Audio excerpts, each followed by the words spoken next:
कर्नाटक ठीक उसी राह पर है जिस राह पर मुसाफिर अरविंद केजरीवाल रहे। जाहिर है कि दिल्ली की तर्ज पर सिद्धरमैया से भी इस्तीफे की मांग शुरू हो गई है। अब देखना यह है कि सिद्धरमैया रिजाइन करते हैं या अरविंद केजरीवाल की राह पर चलते हैं। अरविंद केजरीवाल ने भारतीय राजनीति में दो ट्रेंड सेट कर दिए हैं। एक, गिरफ्तारी के बाद भी सीएम पद पर बने रहा जा सकता है, और दूसरा, सीएम पद छोड़ने के बाद भी डमी सीएम बनाकर राज्य की गद्दी पर अपना नियंत्रण बनाया जा सकता है। अब जब सिद्धरमैया के खिलाफ मुकदमा चलाने की इजाजत कोर्ट से मिल गई है तो सवाल ये उठता है कि क्या सिद्धरमैया इस्तीफा देंगे या फिर दिल्ली के मुख्यमंत्री अरविंद केजरीवाल ही की तरह अपने पद पर बने रहेंगे, क्योंकि उनके वकील भी वही हैं, अभिषेक मनु सिंघवी। दूसरा सवाल ये भी कि अगर मुकदमा दर्ज होता है तो जांच कौन सी एजेंसी करेगी, राज्य सरकार की एजेंसीज या फिर सीबीआई। और ऐसे में कई सवाल और उठते हैं। कोर्ट की जांच के आदेश के बाद कर्नाटक के सीएम सिद्धरमैया की जो प्रतिक्रिया सामने आई है वो काफी कुछ अरविंद केजरीवाल की ही जैसी है।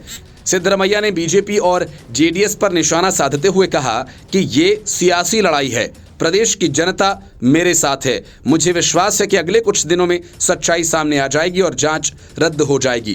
काफी कुछ इसी तरह की बातें दिल्ली के सीएम पद पर से रिजाइन करने की मांग पर अरविंद केजरीवाल भी बोलते रहे।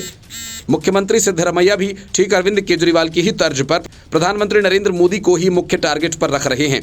सिद्धरमैया कहते हैं कि ये नरेंद्र मोदी के नेतृत्व वाली बीजेपी सरकार की बदले की राजनीति के खिलाफ लड़ाई है।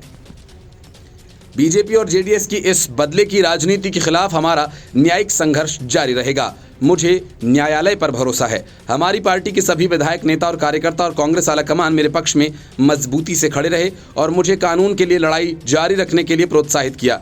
सिद्धरमैया न्यायालय के आदेश के कानूनी धाराओं की व्याख्या अपने हिसाब से कर रहे हैं। उनका ये कहना है कि धारा 218 के तहत राज्यपाल द्वारा जारी आदेश को सिरे से खारिज कर दिया। न्यायाधीशों ने खुद को राज्यपाल के आदेश की धारा 17 तक ही सीमित रखा। मैं विशेषज्ञों से परामर्श करूंगा कि क्या कानून के तहत ऐसी जांच की अनुमति है या नहीं।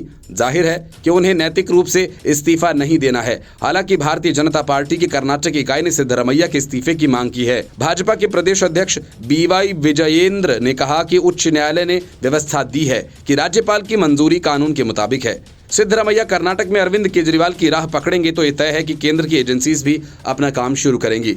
आर्थिक मामला भी शामिल है तो जाहिर है कि ईडी भी एक्टिव होगी। घोटाले का मामला है इसलिए जाहिर है कि सीबीआई भी जांच के लिए आगे आ ही जाएगी। तू डाल में पात की तर्ज पर राज्यपाल भी अपना काम दिल्ली के LG की तर्ज पर कर सकते हैं।